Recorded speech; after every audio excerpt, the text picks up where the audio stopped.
ready. Hey, hey,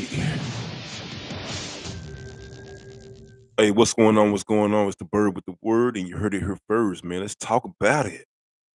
Let's talk about it. Let's talk about it. So, let me start my stream by saying this. This is gonna be my theme through the whole stream, and that theme is simply gonna be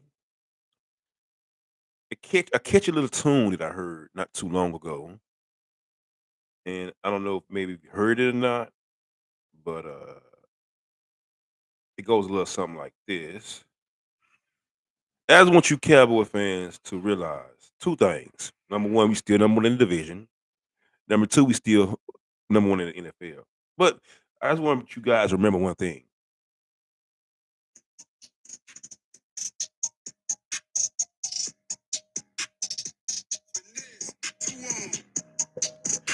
Because I remember when y'all beat our quarterback, it was, I bet, we beat y'all back up.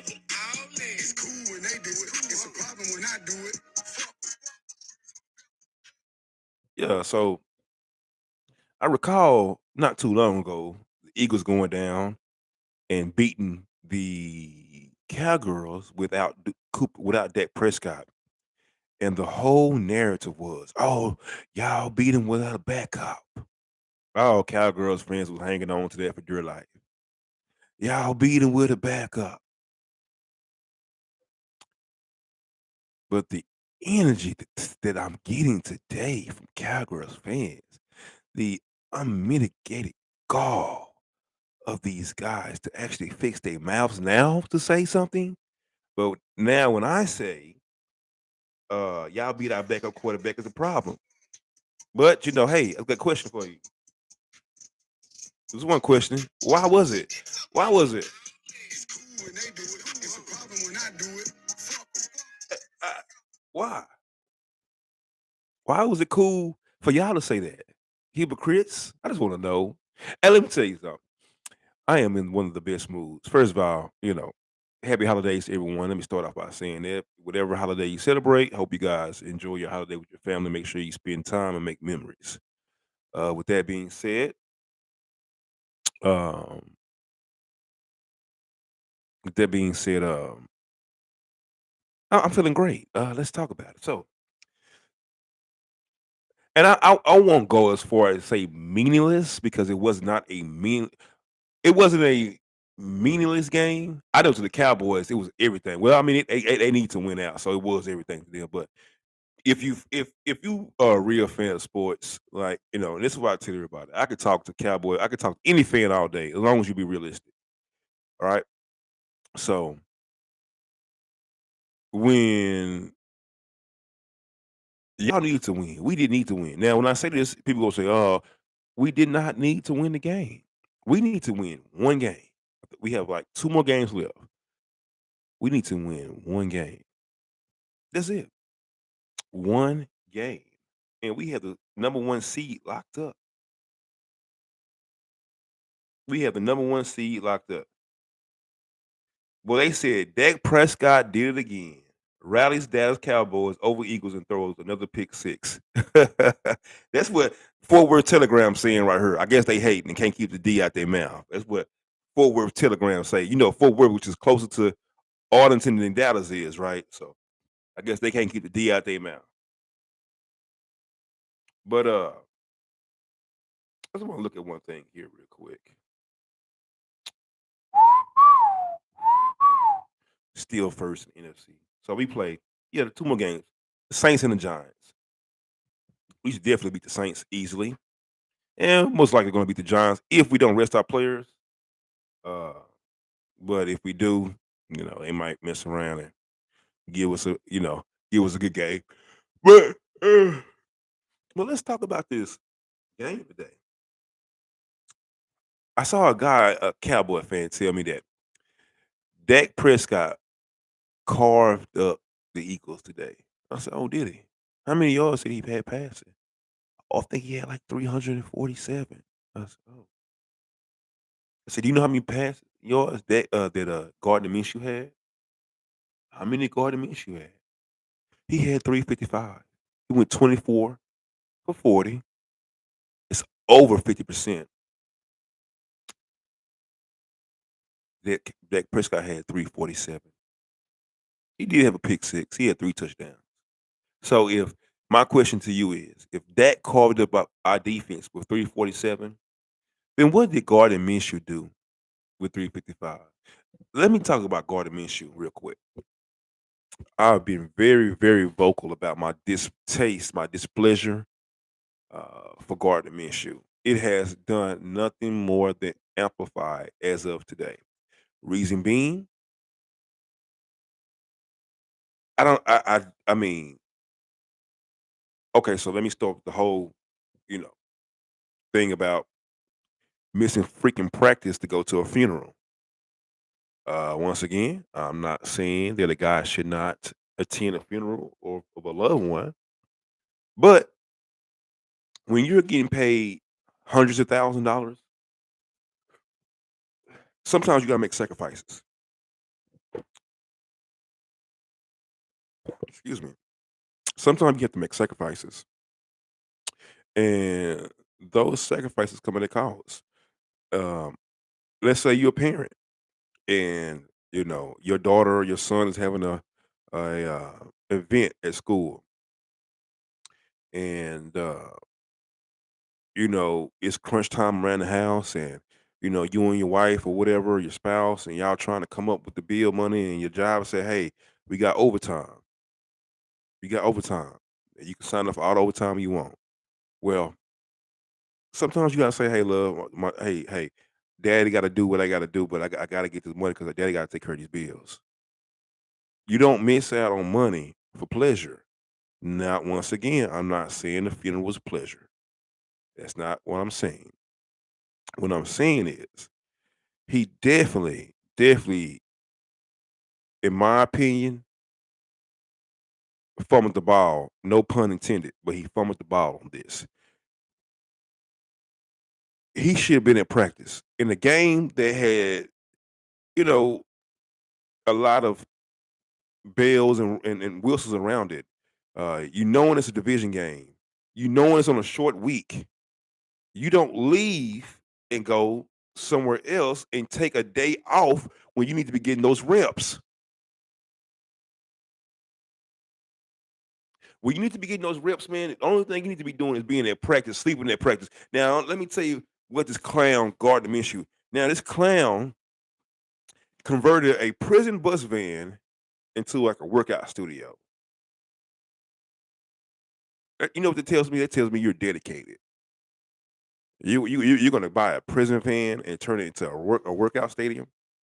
It tells me you're pretty motivated. So if you motivated enough to spend your money to convert a van into a workout facility, but you're not dedicated enough to say, "Hey, man, Mike Leach," because he can't hear you. Let me say that to you now. He could not hear nothing you said. I mean, the stories that you told to his family or with his friends. First of all, I watched the stuff, and the crowd when you were cursing during your speech, you can see their expressions on their face, how disgusted they were that you would get up and curse during this man's funeral like this. Albeit whatever words you think you said the F word or whatever.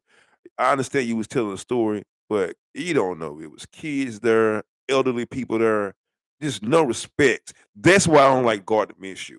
He has no respect. Why does he have no respect? Based on what?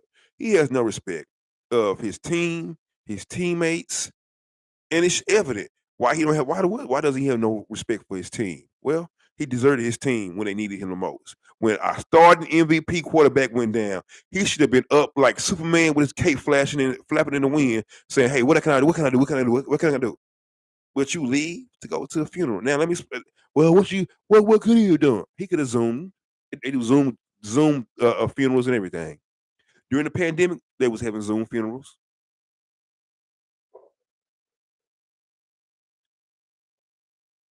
You could have zoomed and said your words. You could have did that. You could have recorded a video, sent it to them. but you chose to desert your team when they needed you the most, when you needed to be in there getting them reps in to go say some words. You didn't go revive that man back to life. You didn't go donate a kidney, a heart, a lung, a testicle, a leg, a eyeball, a nostril, a ear, a tooth, or nothing to this man. You had no business being there, other than the fact that you wanted to say your respects, which hey, like I said, I salute you for that. But that's something you could have done via Zoom. Like I see people winning Grammys all the time. Grammys is pretty big deal, pretty big deal. But you know when they not there, you know what happens? They either send in a pre-recorded video or they someone speaks on their behalf. Gardner Minshew. Gardner Minshew, you'll never be the quarterback for the Philadelphia Eagles. Now, maybe you might go play for the Dallas Cowboys because but you're going to be the star for Eagles. You proved today that you can't handle pressure. So many walk-in touchdowns. At least two saw you missed. Overthrowing balls. And you know why you overthrowing balls? And you know why you missing wide open? Because you missed practice. You missed that time to develop that chemistry. That's why you fumbling the ball when you're trying to hand it off to Boston Scott. Because y'all don't have the chemistry. Oh, well, he came back the next day. I don't care. Listen, every second, minute, hour counts. We don't have none to waste. So Gardner Minshew, yeah, you threw for 355. Yeah, you did. You did throw for two tubs. You did. You threw two trash picks. You had this guy Quez Watkins, and I'm gonna talk about Quez, but you had Quez covered by at least three defensive linemen. I mean defensive players, DBs. I mean, and then I noticed when you was throwing the ball, speaks to chemistry. The ball was behind. The ball wasn't never like I ain't gonna never let me not say never, but I saw a lot of passes where the ball they had to make adjustments. Either the ball was behind them or whatever. Gardner Minshew came in and in one game almost has half as many interceptions as Hurts have all season long. Hurts has 5. Gardner Minshew had 2 today. So I don't want to talk about Gardner Minshew ever thinking he's gonna be a starting quarterback. He's a freaking clown. I mean, and don't say, "Well, you man." No, all week long I've been speaking about Gardner Minshew, and my stance has not changed. He is not good to me. Well, he threw for 355. Yeah, Cowboys secondary is depleted right now. I probably could throw for about 300 on there. So Gardner Minshew, turn your ass, and I mean turn your mustache porn store ass off my team. Get your ass off my team. Now, getting off his bum ass, AJ Brown. Once again, this could be a testament to the chemistry. I think he had 6 receptions for 100 yards. What are you doing, AJ Brown?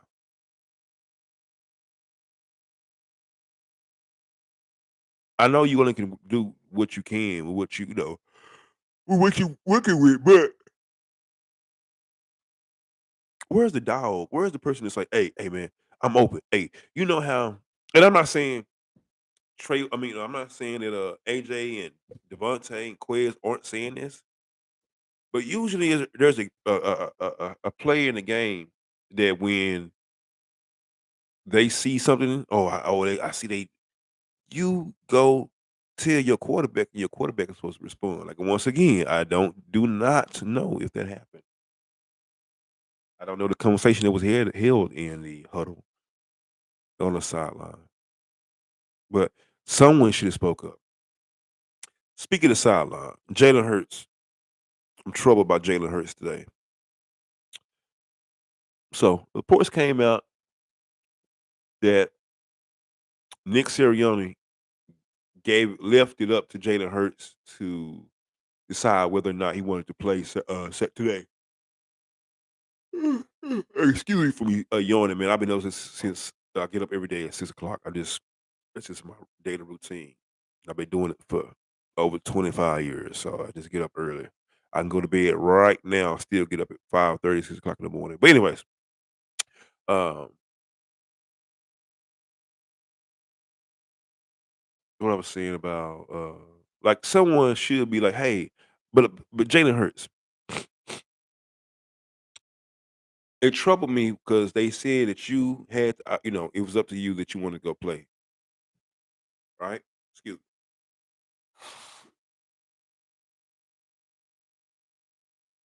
Coach said he left it up to you to see if you wanted to go play, if you wanted to play Saturday.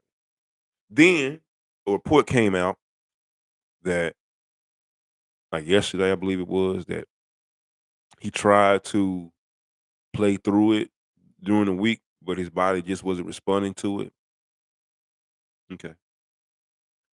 Now I didn't see this, but my friend told me. He said, "Hey, Jalen Hurts is on the sideline doing this." I'm like, "Really?" He's like, "Yeah, man. He was pumping his hands in the air and everything." I'm like, "Really? With sprained shoulder? Is what you're doing?"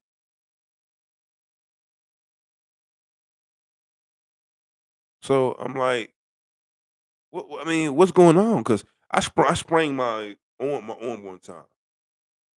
Now, of course, it don't hurt while it's sitting still, and it don't hurt if you maybe just move it up just maybe a inch two or something. Like if you ever had a sprain, you know what I'm saying. Now I've never had a sprained shoulder, so I can't speak to that. But I have had a sprained arm before, like forearm, and like it was pain. When I move it, you can feel the pain. So if you have a sprained shoulder that's keeping you out the game, but you on the sideline raising your arms in the air, got questions about that, Jalen Hurts. Number one, my question is, if your shoulder is sprained, shouldn't you have some kind of brace on or anything, some kind of support on your shoulder? Just me asking. Once again, I can't tell if he has one or not, but I'm just asking. Should you have a brace on? Then a report came out. There was somebody was saying, not a report. Someone told me that I think Jalen has a fractured shoulder, collarbone, or whatever. I'm like, I don't know what to say about that because I've seen Aaron Rodgers play. I've seen Aaron Rodgers get a broke collarbone. I've seen Tony Romo get a broke collarbone. None of those guys got up and played after that. They went down and went off the field with a broken or fractured collarbone. So if Jalen Hurts has a fractured collarbone, or whatever the case may be, he was definitely able to tolerate the pain to play a whole full quarter after the injury, throw 100 something yards and a touchdown. So, hey man, Jay, I don't know. And then someone a report came out that said that this was from Adam Schefter, I believe, that he may miss next week's game. I'm like, wow. Excuse me. Moving right along. I'm not gonna be here too long because I'm sleepy. Uh, but my thing is this: if you're a Cowboys fan today and you're celebrating a win, which you have every right to do that. I'm hey, celebrate a win, but you have to know that win or that loss to us, it only delays the inevitable. That's all. That's all. We still in first place in the division. I don't know if you guys saw that or not this morning. We're still in first place. We're still number one in the NFL. 13-2.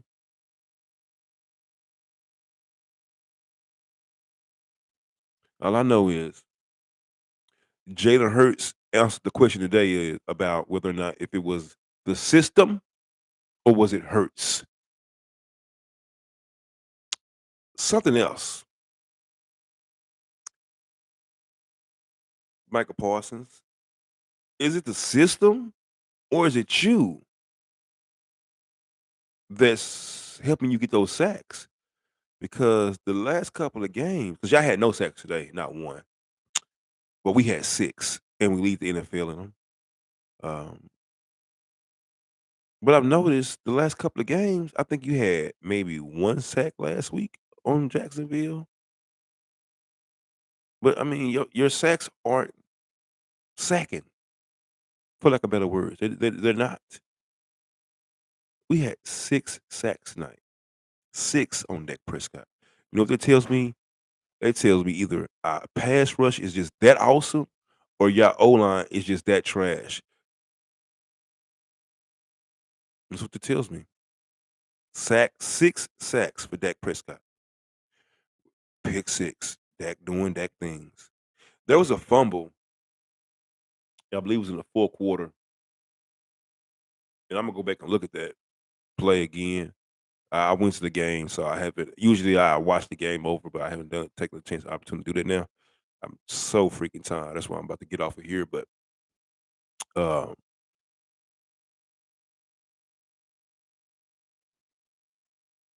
I it that appeared to be a fumble to me. Now, like I said, I don't know if they ruled it out a fumble or if the Cowboys just was able to jump on the ball and retain it. I'm not sure, but I'm gonna go back and look at that play because I want to know. Just like the play, I noticed something. Just like the touchdown pass, I think it was to Gallup. They would not show the replay to after the field goal kick. Now, we all know scoring plays are reviewed. And we also know, and if you don't, then I'm gonna give you a little secret. When every scoring play is reviewable, right?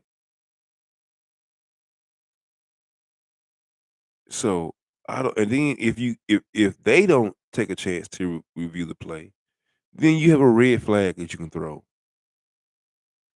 Nick Sirianni, the Russian game today, it held up.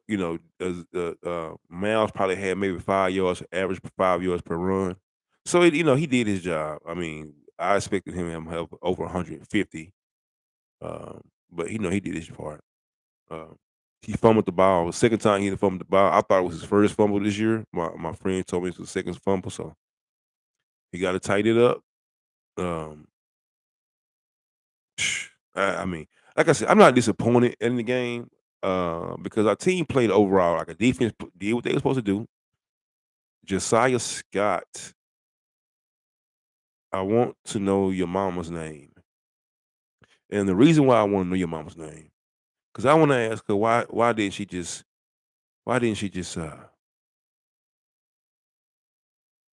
g- you know give you a name like Josiah been burnt or Josiah ain't no good or Josiah gives up the booty. I mean, how do you convert a 3rd and 30? That was the game. How do you convert that? After our front line put you in a position where all you got to do pretty much play prevent, freaking play prevent, and you mean to tell me a guy converts a 3rd and 30? Josiah Scott, you are the weakest link. Now, with that being said, Josiah Scott, he had a good game. I think was it the Cowboys game? I think he had a good game. I ain't gonna just totally rain on him, but you poo cheese, and you're only in the game because Devontae, and we hope Devontae, hope everything good with him. Same thing with Lane Johnson. Lane, hey man, it's time. You might be time for you hanging on up. Yep. But like I said, man, I ain't gonna be too. I'm gonna take this L on the chin tonight. And like a man, I'm taking my L's like I take my W's. But I'm definitely gonna, break the game down tomorrow, and I'm just gonna look at some things because it was a pass. Like I said, that touchdown to Michael Gallup, it looked fishy to me, and for you not to even review it or show a replay until after the kick, so but with that being said, man, as always, I am the bird with the word, and you heard it here first, and as always,